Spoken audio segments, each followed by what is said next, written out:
Good morning all of you. हमने अपने पिछले लेक्चर्स में chapter 5 primates past and present के कुछ टॉपिक्स हमने कवर किए थे। तो आज हम इस लेक्चर में अपने जो बाकी के बचे हुए जो टॉपिक्स हैं आज हम उन्हें कवर करेंगे, जिनमें हैं distinctive hominin traits, the emergence of primates, emergence of anthropoids, hominoids and divergence of hominins from the other hominids. तो चलिए शुरू करते हैं। जो पहला टॉपिक है हमारा डिस्टिंक्टिव होमिनिन ट्रेट्स। इसमें क्या होता है कि जो हमारे होमिनिन्स की जो पहला ट्रेट है उसका जो बाकी के जो हमारे ट्रेट्स हैं उन सब से क्या डिफरेंसेस हैं, इन सब के बारे में पढ़ेंगे। फर्स्ट पॉइंट शुरू करते हैं फिजिकल ट्रेट्स, यानी कि दो प्रीमेट्स के बीच में जो फिजिकली क्या क्या ट्रेट्स होते हैं या क्या क्या बदलाव हैं, क्या क्या अलग चीज़ें हैं, उन सब के बारे में। Of all the primates only hominins consistently walk erect on 2 feet, यानी कि जितने भी प्रीमेट्स हमारे पास्ट में थे उनमें से जो होमिनिन प्रीमेट्स है यानी कि जो हमारे एंसेस्टर्स थे वही वॉक हो सकते थे, मतलब चल सकते थे खड़े होके, वो भी सिर्फ और सिर्फ 2 पैरों पे। बाकी के जो प्रीमेट्स होते थे वो ज़्यादातर 4 पैरों पे ही चलते थे, क्वाड्रुपली होते थे।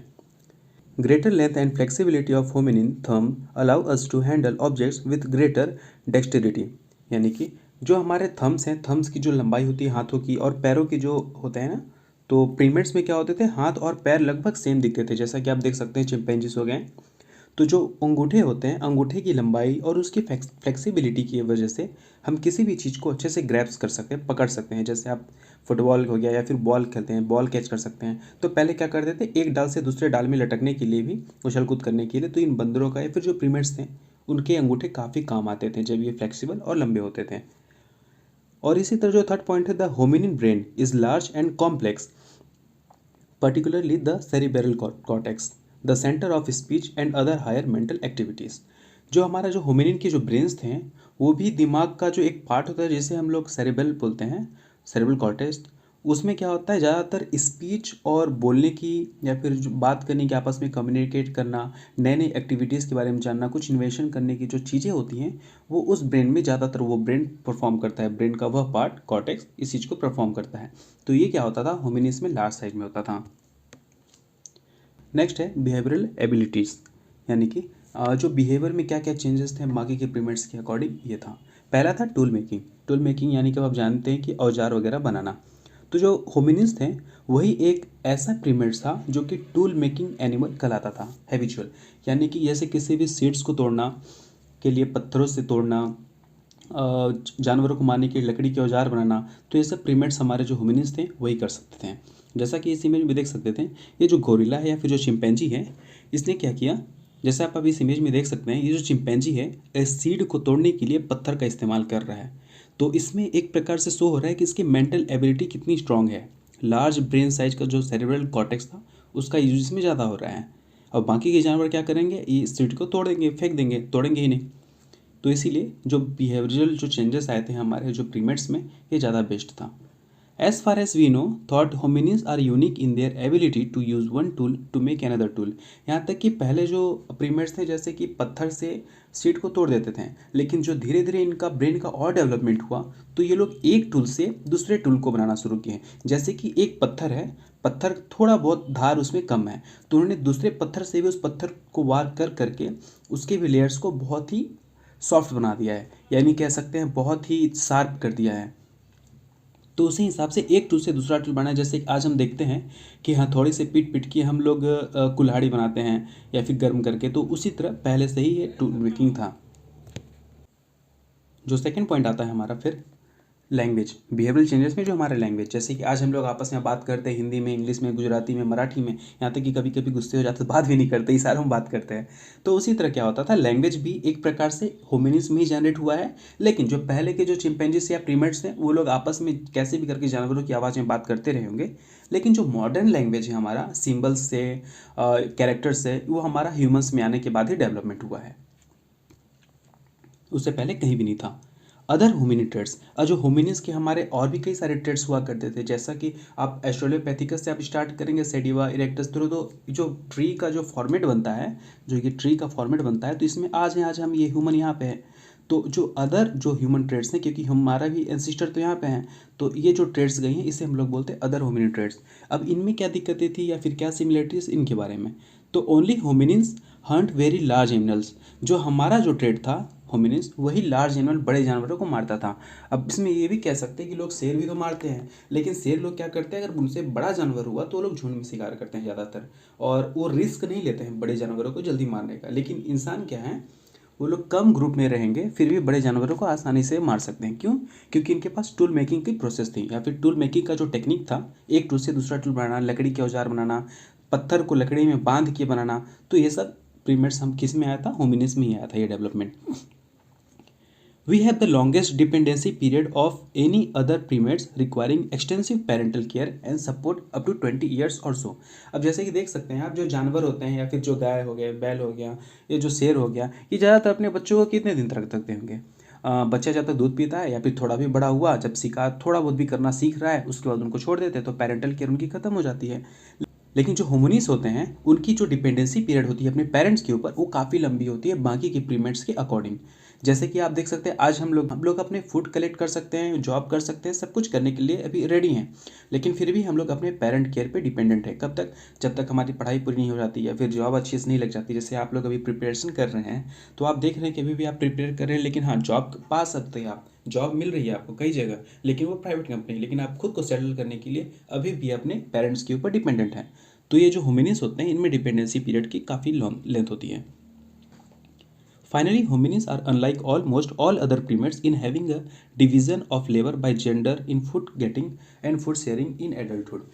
जो होमिनिन्स होते हैं उन्हीं में ज़्यादातर जेंडर के अकॉर्डिंग लेबर, मतलब काम करने का जो डिफरेंसेस होता है बाकी प्रीमेट्स के अकॉर्डिंग पाया जाता है। जैसे कि अब हम देखते हैं, अगर आज की फैमिली में मॉम लोग क्या करती हैं, मम्मी लोग हाउस होल्ड वर्क करती हैं, ज़्यादातर बच्चों की केयर करती हैं, घर के सारे काम करती हैं, कोई कोई ऑफिस भी जाती हैं। लेकिन पेरेंट्स लोग का क्या काम रहता है, वो बाहर जाएंगे, जॉब करेंगे, इनकम लाएंगे, और घर को फिर और फिर जो इनकम रहेगा उनको मदर्स को या फिर फीमेल जेंडर को हैंड ओवर करेंगे, ताकि वो अच्छे से घर चला सकें। तो ये आज से नहीं, बहुत पहले से हुआ करता था। जैसा कि आप सोच सकते हैं, पहले के जो प्रीमेट्स थे उनमें से मेल क्या करते थे, डोमिनेट करते थे अपनी फैमिली को पहले से ही।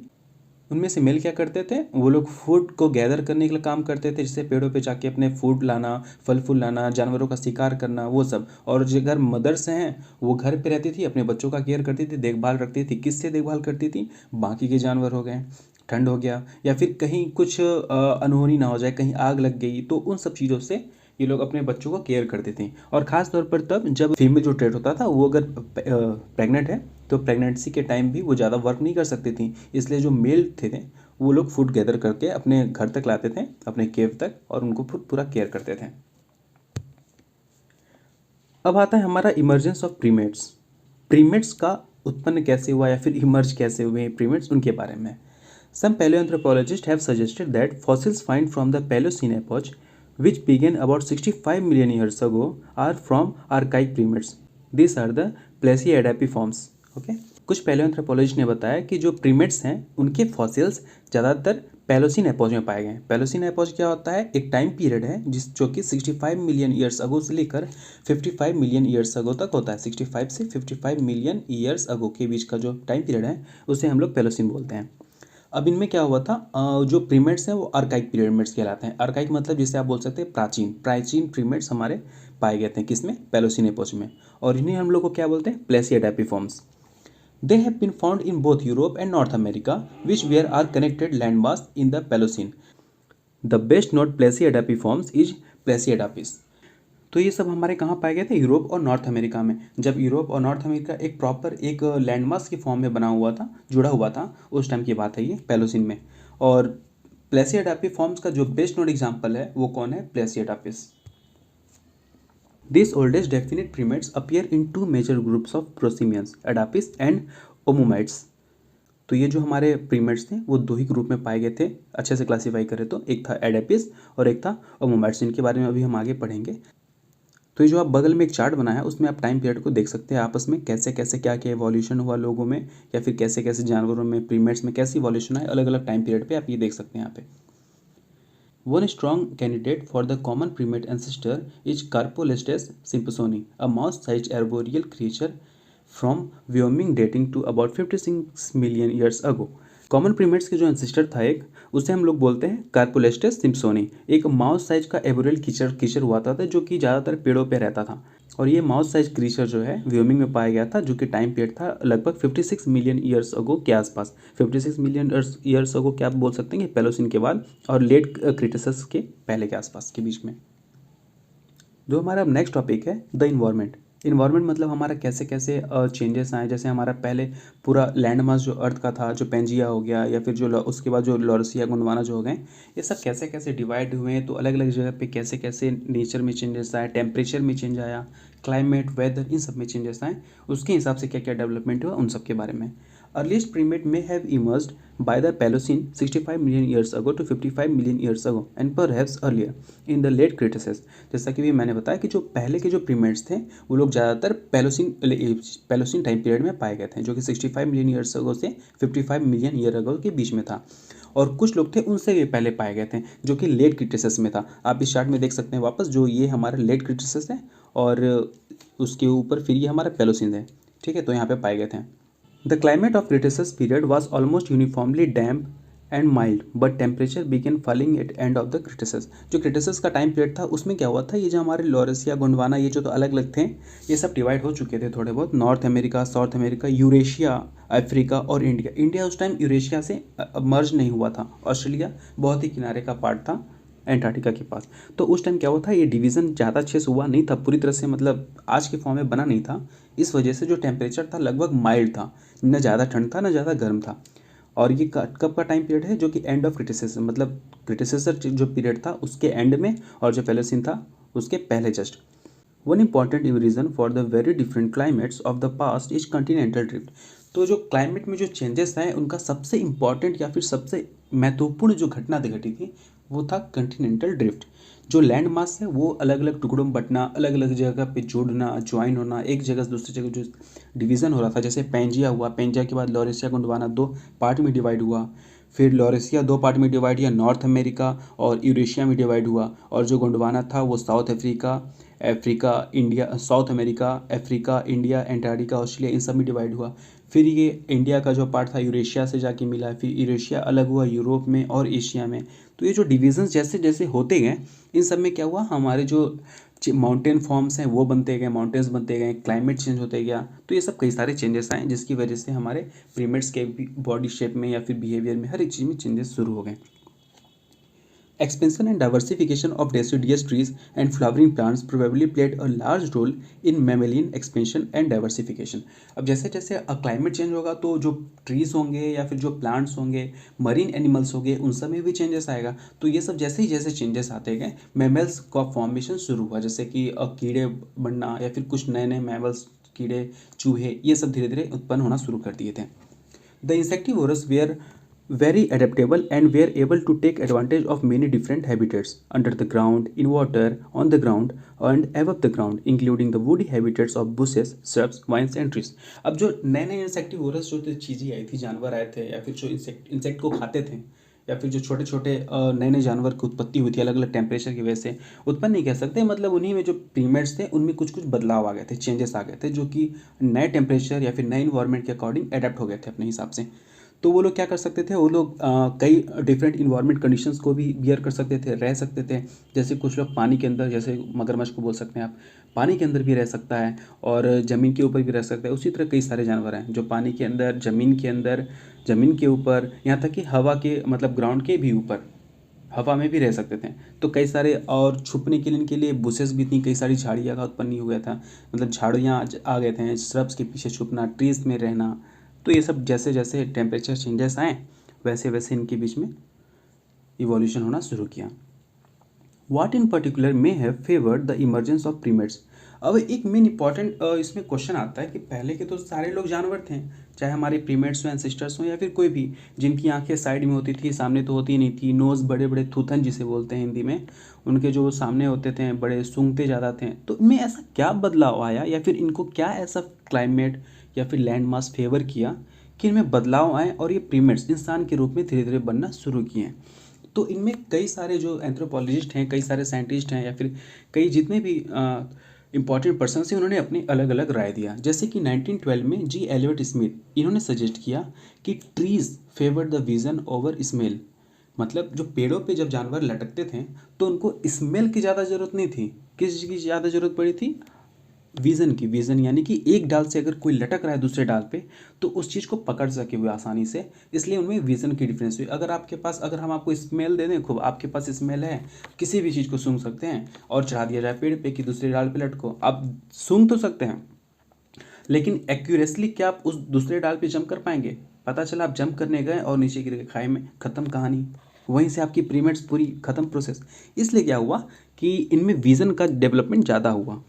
तो vision would be more useful in animals that search foods in the मेज ऑफ ट्री ब्रांचेस। मतलब कई सारे पेड़ों के बीचों में, झाड़ियों में जाके आप पत्तों के अंदर के जो फल्स थे, पत्तों के जो पीछे छुपे होते थे, उन सबको देखना। तो इससे विजन का डेवलपमेंट धीरे धीरे स्टार्ट हुआ। With smaller snouts. अब स्नाउट्स क्या होता है? स्नाउट से मतलब होता है थूथन।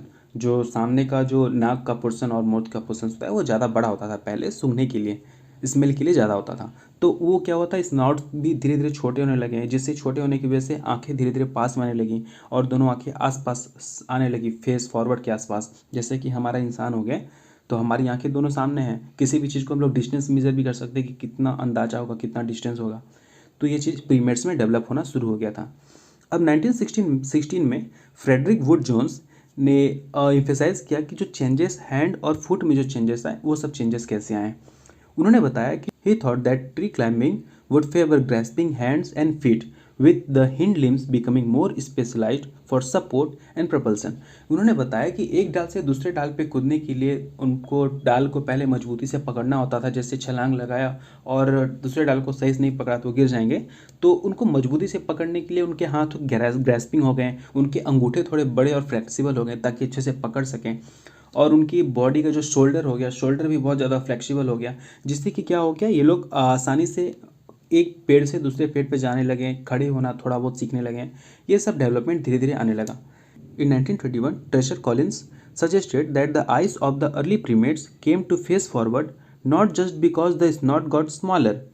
ट्रेचर कॉलिन्स से बताया कि जो आइस हैं हमारे, जो प्रीमेट्स के आइस हैं, वो फेस फॉरवर्ड मतलब सामने की ओर दोनों एक साथ इसलिए नहीं आए कि नाक उनके छोटे हो गए थे, थूथन। हाँ, ये एक रीज़न हो सकता है, बट इसका एक और रीज़न ये था कि rather he thought that three-dimensional binocular vision would be favorable because an animal jumping from branch to branch would be more likely to survive if it could accurately judge distance across one space। जैसे कि अगर आंखें दोनों side में होती हैं तो आप किसी भी चीज़ को, डिस्टेंस को जज कर नहीं सकते हैं। जैसे गाय को देखेंगे तो आप साइड से वो देखेंगे तो सिर्फ और सिर्फ इमेज पे इमेज दिखेगी उनको प्रोसेस। लेकिन हाँ, एक प्रोडक्ट के दूसरे प्रोडक्ट के बीच में जो डिफरेंस होगा, जैसे अगर आप यहाँ से विज़न करें तो ये एक चीज़ जो रहेगा और दूसरी चीज़ ये रहेगा, तो इसके बीच का आप डिस्टेंस नहीं बता सकते हैं। लेकिन हाँ, अगर आपकी दोनों आंखें हैं तो ये इसको देखेगी फिर ये दिखेगा और ये इसको देखेगी फिर ये दिखेगा, तो इसके बीच का ये जो डिस्टेंस है वो हम लोग मेजर कर सकते हैं अगर दोनों आंखें सामने हुई तो। और ये प्रीमेट्स को बहुत ही ज़रूरी थी। क्यों? क्योंकि एक पेड़ से दूसरे पेड़ पे जाने के लिए उनको एक ब्रांच से दूसरे ब्रांच पर लटकना होता था, छलांग लगाना होता था, तो उनको एक्यूरेसी की बहुत ही ज़रूरत थी। एक 3D बाइनोकुलर के हिसाब से काम करता था उनका, ताकि एक्यूरेटली दूसरे पेड़ पर जंप कर सके और उसे होल्ड कर सकें।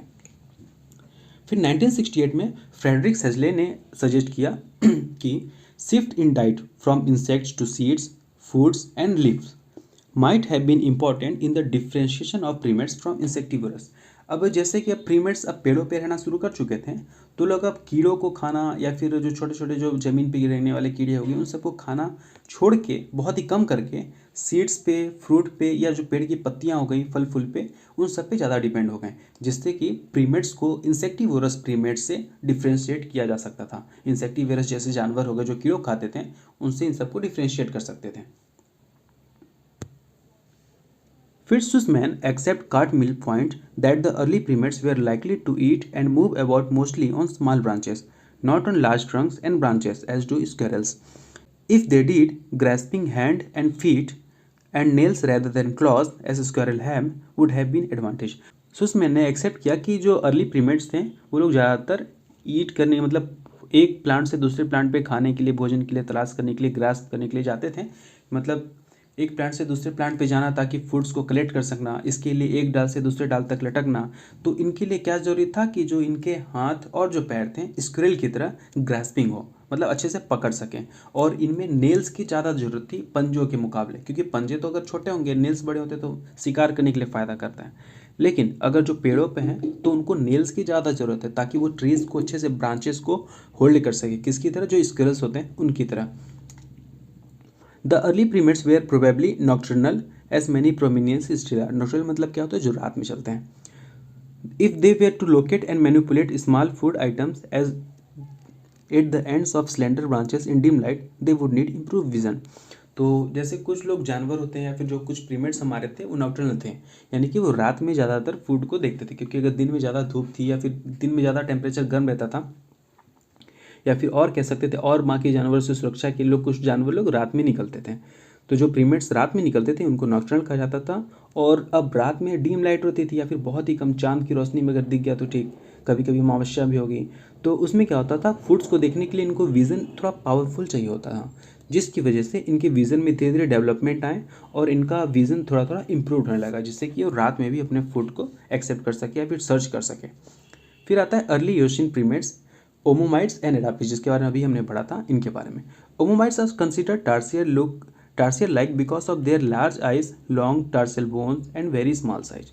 ये ओमोमाइट्स क्या होते थे, एक प्रकार से टार्सरीज के फॉर्म में होते थे। टार्सरीज मतलब जो रात में ज़्यादा चलते थे, उनकी आंखें बड़ी बड़ी होती थी, उनकी विजन बहुत तेज होता था, तो वो सब उनकी तरह होता था। Large eyes suggest that they were active at night, तो वो लोग रात में ज़्यादातर ही चलते थे। जो ओमोमाइट्स होते हैं वो रात में ज़्यादा चलते थे, ताकि रात में अपने शिकार को या कि कीड़ों को या तक तो भोजन को अपने सर्च कर सकते थे।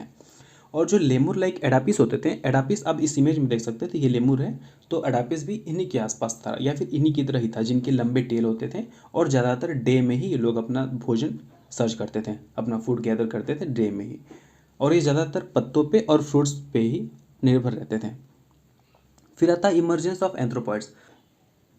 Fossil record documenting the emergence of anthropoids is extremely spotty, and there is no clear fossil record of old world forms in the two areas where they are most abundant today, the rainforest of sub-Saharan Africa and Southeast Asia.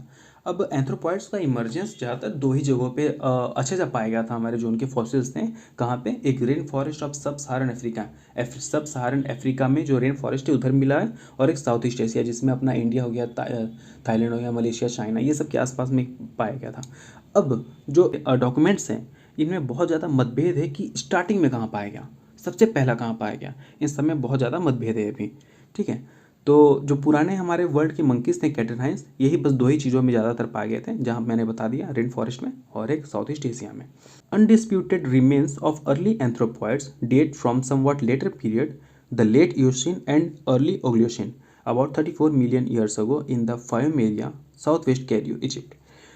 कुछ anthropoids के जो हमारे fossils हैं वो ज़्यादातर किस period में पाए गए थे, ईओसिन के लेट में और ओग्लियोसिन जो कि 34 मिलियन ईयर्स अगो के बीच का टाइम पीरियड था, उसमें पाए गए थे। अब कहाँ पे पाए गए थे, ये इजिप्ट में एक सिटी है बहुत ही बड़ी, मतलब जिसे बोल सकते, डिस्ट्रिक्ट भी बोल सकते हैं, कैरियो के पास एक फायोम एरिया है, वहाँ पे ये सब पाए गए थे। ओग्लियोसिन anthropoids. Fayoum is an uninviting area of desert badlands, but it has yielded a remarkable area of early anthropoids fossils. ये फायूम क्या था एरिया, प्रकार से रेगिस्तान टाइप का ही इलाका था, जहाँ पे कुछ अच्छे से खेती बाड़ी नहीं कर सकते या फिर अच्छे तरीके का लैंड मास भी नहीं था प्रोवाइडेड प्रॉपर। लेकिन यहाँ पे क्या हुआ था, बहुत सारे अर्ली एंथ्रोपॉइड्स के फॉसिल्स पाए गए थे। पैरापिथेसिड्स और प्रोप्लीपिथेसिड्स, ये दो प्रकार के मिले गए थे, जिसमें कि पैरापिथेसिड्स क्या होते थे, small monkey like Oligocene primates found in Fayum area of Egypt. एक मंकी लाइक थे, कुछ मंकी की तरह दिखते थे, वो सब होते जैसे इमेज में देख सकते हैं आप। और एक जो प्रोप्लियोपिथेसिड्स क्या होते थे, एप की तरह दिखते थे, एप्स मतलब जैसे गोरिल्ला हो गए और एंगटन हो गए, इन तरह के दिखते थे, और ये भी सेम ही एरिया में पाए गए थे। कहाँ पे, फायोम एरिया में जो इजिप्ट में है, कैरियो के पास। Egyptopithecus, the best known Proplypithecids, probably moved around quadrupedally in wrist. और ये जो एजिप्टोपिथिकस होते थे ये ज़्यादातर चार पैरों पे ही चलते रहते थे। Egyptopithecus had a relatively large area of the brain dedicated to vision and relatively small area to dedicate smell. इनके भी क्या होता था, जो ब्रेन की साइज़ थी जो ज़्यादा बड़ी थी, ताकि विज़न को अच्छे से वो इम्प्रूव कर सकें, किसी भी चीज़ को डिस्टिंग्विश करना, डिस्टेंस कितना है, हर एक चीज़ के बारे में जज करना ईजिली हो जाता था। और इनके जो नोज़ थे या फिर जो स्मेल थे वो विज़न के मुकाबले बहुत कम थे। द इमरजेंस ऑफ होमिनाइड्स, अब होमोनॉइड्स का कैसे इमरजेंस हुआ, जो हमारे जो प्रीमेट्स थे मेन, जिसके बोल सकते हैं एंसेस्टर्स हमारे हो गए। ड्यूरिंग द मायोसिन एपोच, एक मायोसिन जो टाइम पीरियड था जिसको 24 मिलियन से 5.2 मिलियन ईयर अगो के बीच में था वो टाइम पीरियड, उसमें क्या monkeys and apps clearly divorced in appearance. अब इसमें इस टाइम पीरियड में क्या हुआ, जो बंदर थे वो और जो एप्स हैं हमारे जो गोरिल्ला हो गए, इन सबका धीरे धीरे डाइवर्स अपीयर्स जल्दी से आने लगे। मतलब इनमें इतना ज़्यादा इवोल्यूशन हुआ कि 2 पैरों पे चलना, ब्रेन साइज इनका बड़े हो गए ना, विज़न क्लियर होना, किसी भी चीज़ को टूल्स बनाना थोड़ा बहुत सीखना, जैसे पत्थरों से बीज तोड़ना, ये सब इनमें शुरू हो गया था। और ये कहाँ पाए गए थे, ज़्यादातर यूरोप में, एशिया में और अफ्रीका में पाए गए थे।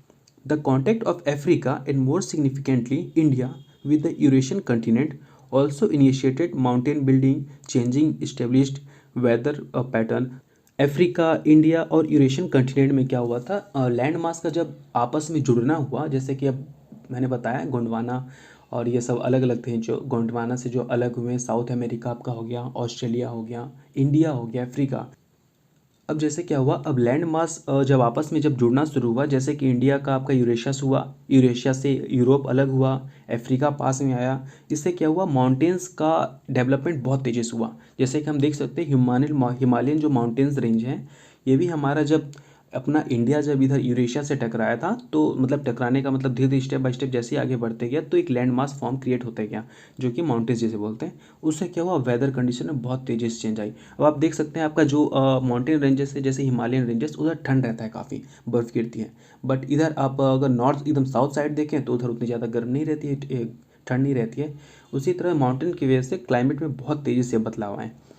तो the overall effect of the southern Eurasia and eastern Africa become considerably drier than they had been. अब जब वो आपस में मिले हुए नहीं थे तो समुद्र के किनारे रहते थे, जैसे अब बोल सकते हैं हमारे यूपी हो गया, ये सब पूरा समुद्र के किनारे था। तो उधर क्या होता था कि इतनी ज़्यादा ठंड नहीं होती थी, जिस वजह से उधर का टेम्परेचर नॉर्मल रहता था और बारिश भी होती थी। लेकिन अब क्या हुआ कि जैसे जैसे इनका डेवलपमेंट हुआ माउंटेन्स का, तो टेम्परेचर बहुत ही ठंडा होने लगा, बारिश बहुत कम होने लगी और वो ज़मीनें क्या होती, सूखी रहने लगी।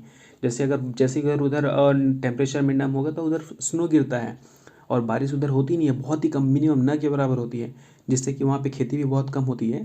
तो इससे क्या हुआ कि टेम्परेचर वहाँ का बहुत डाउन हो गया और ड्राई हो गया, तो वहाँ पे लोग ज़्यादातर उधर से जो प्रीमेट्स थे थोड़ा किनारे होना शुरू कर दिए। तो अब इन सब माउंटेन रेंजेस की वजह से जो भी क्लाइमेट में, इन्वायरमेंट में जो बदलाव आए, उनसे कि प्रीमेट्स में भी अब काफ़ी ज़्यादा चेंजेस शुरू हो गए थे। Early Miocene protoapes, the best known genus in Proconsul, found in the site of Kenya, Uganda and about 20 million years old. अब जो क्लाइमेट और ये जो इन्वायरमेंट के चेंजेस की वजह से जो डेवलपमेंट शुरू हुए, उनका एक बहुत ही अच्छा एग्जांपल एक जीनस का, जिसका नाम है प्रोकॉन्सल। ये केनिया, युगांडा के साइड्स में पाए गए थे, जो कि 20 मिलियन ईयर्स अगो ओल्ड थे। ठीक है। All of the various proconsul species that have been found were much bigger than any of the anthropoids of the Oligocene, ranging from about size of gibbon to that of the female gorilla। अब इनका size क्या हुआ, धीरे धीरे बढ़ना शुरू हुआ। जैसे पहले का मैं बताया, लेमूर्स हो गए, जो टार्सियर हो गए, इन सब के क्या थे, साइज थोड़ा छोटे छोटे होते थे। लेकिन अब जो आ रहे हैं धीरे धीरे 20 मिलियन ईयर्स अगो के बाद जो हमारे पाए गए थे प्रोकॉन्सल, इनके साइज काफ़ी धीरे धीरे बढ़ना शुरू हो गया। जैसे कि अभी अगर देखेंगे तो आप एप्स की देखेंगे, और जो गिबन्स हो गए, चिंपैंजीज हो गए, इन सब के साइज़ थोड़े बड़े हैं। तो अब इनके साइज गिबन के अकॉर्डिंग शुरू होने लगा, जैसे कि या फिर फीमेल गोरिल्ला की जो साइज होती है उनके अकॉर्डिंग प्रोकॉन्सल की साइज डेवलप हो चुकी थी, कब, 20 मिलियन ईयर्स अगो के बीच में। They lacked a tail, that lack is one of the most definitive features of hominoids. अब जो होमोनाइड्स का जो मेन बेसिक फीचर है कि उनके टेल्स नहीं थे, तो अब जो प्रोकॉन्सल जो आए थे उनके जो टेल्स थे वो नहीं थे, उनकी साइज़ बड़ी थी फीमेल गोरिल्ला के अकॉर्डिंग, और यहाँ तक गिबन के साइज़ के होते थे। अब आता है middle Miocene apes. The first definitely ape like finds came from the middle Miocene 60 million ago to 10 million years ago. जो पहला एप लाइक का जो फॉर्म था मिडिल मायोसिन पीरियड में आया था, किसमें, 16 मिलियन ईयर्स अगो से लेकर 10 मिलियन ईयर्स अगो के बीच में। The oldest dating to about 13 million years ago is Pierolapithecus and was recently found near Barcelona, Spain.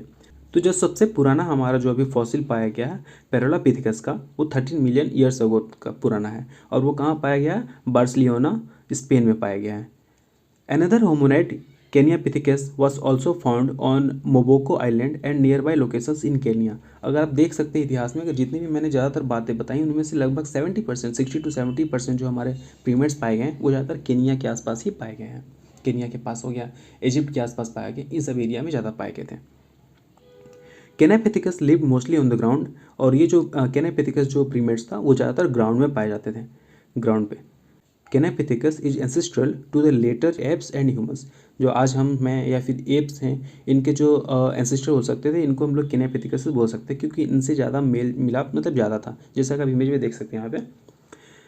और एक होता है Pierolapithecus, probably spend most of its time on trees. तो केनापिथिकस क्या होता था, ग्राउंड पे ज़्यादा टाइम बिताते थे, जैसे हम लोग बिताते थे। और एक जो पैरोलिपिथिकस होता था वो किस पे ज़्यादा ग्राउंड पे, वो किस पे, पेड़ों पे ज़्यादा टाइम बिताते थे। फॉर एग्जांपल आप उनको बोल सकते हैं गोरिल्लास को हो गए, चिंपैंजीज हो गए, ये सब लोग पेड़ पे ज़्यादा रहते थे। तो हम ये बोल सकते थे जो पैरोलिपिथिकस थे वो उनके एंसेस्टर थे, और जो केनापिथिकस थे वो ह्यूमंस के एंसेस्टर्स थे। Thus Pierolapithecus is a good candidate for the ancestor of later forest dwelling apes. तो एप्स जो हमारे अभी जैसे मैंने बताया, एप्स जो थे हमारे गिबन्स हो गए, गोरिल्लास हो गए, इन सब के क्या थे ज़्यादातर बेसिक या फिर बहुत ही क्लोजेस्ट एंसेस्टर कौन हो सकते थे, पैलोपिथिकस। क्यों? क्योंकि ये ज़्यादातर पेड़ों पे रहते थे। Late Miocene apes. अब मायोसिन पीरियड जो मैंने बताया था 24 से 5.2 मिलियन ईयर्स अगो के बीच का जो टाइम पीरियड है उसे हम लोग मायोसिन बोलते थे। अब उस टाइम कौन से एप आए थे, Oreopithecus had an ape like body and a monkey like head. Oreopithecus कहते हैं वो एप लाइक की बॉडी थी, मतलब जैसे गोरिल्लास हो गए उनकी तरह बॉडी थी, और मंकी की तरह उनका सर होता था, जैसा कि आप इस इमेज में देख सकते थे। ये एक ऑरियोपिथिकस है। Most paleoanthropologist divide the later Miocene apes into at least 2 main groups. कई सारे पैलियोएंथ्रोपोलॉजिस्ट ने क्या किया, लेट मायोसिन पीरियड को, उस टाइम जो एप्स मिले थे उनको 2 ग्रुप में डिवाइड किया। जो पहला ग्रुप था sivapithecids, represented primarily by the genus Sivapithecus and found primarily in western and southern Asia. तो जो पहला हमारा ग्रुप था सिवापिथेसिड्स, जिसको हम लोग सिवापिथेकस जीनस के बारे में जानते हैं, वो ज़्यादातर फाउंड हुआ था कहाँ पे, वेस्टर्न और साउदर्न एशिया में। अब वेस्टर्न एशिया फॉर बोल सकते हैं जैसे कि आपका यूरोप के आसपास हो गया, यूरोप के आसपास जैसे ईरान हो गया, सऊदी अरेबिया हो गया, और साउदर्न में जैसे इंडिया हो गया, आपका म्यांमार हो गए, पाकिस्तान हो गया, ये सब के एरिया में ज़्यादा पाए गए थे। एंड द डायरोपिथेसिड्स, और जो दूसरा हमारा ग्रुप था कौन सा था, dryopithecids, represented primarily by the genus Dryopithecus and found primarily in Europes. और जो दूसरा हमारा ग्रुप था डायरोपिथेकस, वो कहाँ पे पाया गया था, यूरोप में पाया गया था। तो जो सिवापिथेसिड्स होते थे, a genus of apes from the later Miocene known for its thickly enamelled teeth, suggesting a diet of hard, tough or gritty items found primarily in western and southern Asia and now thought to be ancestral to orangutans। जो sivapithecids होते थे इनके जो दांत होते थे बहुत ही ज़्यादा मोटे और इनेमल्ड होते थे, मतलब ये काफ़ी मजबूत चीज़ों को चबाने के लिए यूज़ होते थे। फॉर एग्जांपल किसी भी चीज़ के रूट्स को, सीड्स को, बड़े बड़े जो हार्ड्स होते थे, मतलब हार्ड सीड्स को चबाने के लिए ज़्यादा काम करते थे। और ये ज़्यादातर कहाँ फाउंड हो गए थे, वेस्टर्न और साउदर्न एशिया। वेस्टर्न एशिया जिसे हम लोग बोल सकते हैं ईरान बोल सकते हैं, अफगानिस्तान हो सकता है, टर्की, सऊदी अरेबिया, ये सब क्या हो गए, वेस्टर्न एशिया। और जो साउदर्न एशिया हमारा हो गया, इंडिया हो गया, म्यांमार हो गया, थाईलैंड, पाकिस्तान, ये सब एरिया में पाए गए थे। और ये बहुत ही क्लोजेस्ट होते थे किसके, ओरेंगटन्स जो हैं आज के, उनके एंसेस्टर थे ये सिवापिथेसिड्स। जो हमारा दूसरा ग्रुप है ड्रियोपिथेसिड्स। डेरोपिथेसिस जो जीन्स था वो हमारा लेट मायोसिन पीरियड में फाउंड हुआ था, कहाँ पे, यूरोप में ज़्यादातर फाउंड हुआ था। अब यूरोप का तो आप इलाका आप जानते ही हैं। It had thin tooth enamelled and pointed molar cusps very similar to those of the fruit eating chimpanzees of today. इनके जो दांत होते हैं वो सामने के जो पॉइंटेड ज़्यादा रहते थे, किसी भी चीज़ को काटना, फल को फाड़ना, ये इसके हिसाब से ज़्यादा मिलते थे। तो आज के जो चिंपैंजीज थे वो इनसे ज़्यादा मिलते। अब आता है divergence of hominids from other hominids. अब जो होमिनिड्स है हमारा, बाकी के जो होमिनिड्स होते थे उन सब में क्या क्या डाइवर्जेंस हुआ, कैसे कैसे ब्रांचेस चेंज हुई। The later Miocene apes are best known from Europe and Asia. जो हमारे लेटर मायोसिन एप्स थे जैसे मैंने अभी भी बताए, वो सब यूरोप और एशिया में पाए गए थे। Until recently there has been almost complete lack of African fossils hominids dating between 13.5 million and 5 million years ago. तो जो 13.5 मिलियन ईयर्स अगो और 5 मिलियन ईयर्स अगो के बीच का जो टाइम पीरियड था जिसमें कि अफ्रीकन जो फॉसिल्स थे वो ज़्यादातर लैक हैं, अभी हमें वो सब मिले नहीं हैं। तो आप इस में देख सकते हैं, इस इमेज में जो पहला हमारा जो एंसेस्टर सबसे कॉमन ब्रांच है वो कहाँ पे था, 12 to 16 मिलियन अगो, जिसमें से ये रेड वाला हमारा जो ओरेंगटन हो गया ये हो गया। अब सेकंड हमारा जो ब्रांच डिवाइड हुई कहाँ पे 6 से 8 मिलियन ईयर्स अगो, जहाँ पे हमारा गोरिल्ला आया और इधर फिर ह्यूमंस वगैरह आए। उसके बाद फिर एक आता है 4 से 6 मिलियन ईयर्स अगो के बीच में जो हमारे ह्यूमंस आए और ये बाकी की चीज़ें हैं, चिंपैंजीज वगैरह आए। तो इस तरह हमारा डिवीज़न हुआ। तो आज के लिए इतना ही, आज हमारा ये चैप्टर ख़त्म हो गया है। आपको अगर वीडियो पसंद आए तो लाइक करें, शेयर करें, सब्सक्राइब करें। Thank you so much.